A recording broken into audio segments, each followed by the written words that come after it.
Welcome back to another interesting tutorial about Facebook ads. And in today's video, I'll show you on how to remove an advertiser from your Facebook ad account.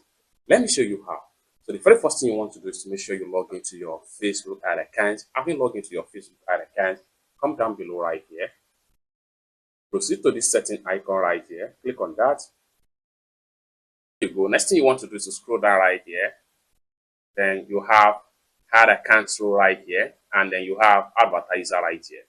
For you to remove any advertiser, what you need to do is to go ahead and click on remove user right here. So click on remove user, and this is going to pump up remove from ad account.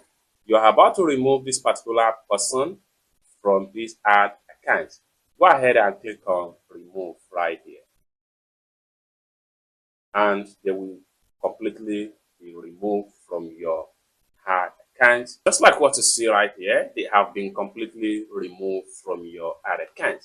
It's that simple. So with that, the person will no longer have access to your ad account, and your account will be more secure. For more tutorial tips and tricks on how to use your Facebook ad account, consider to subscribe. Thank you so much for watching, and I hope to see you in my next video. Peace.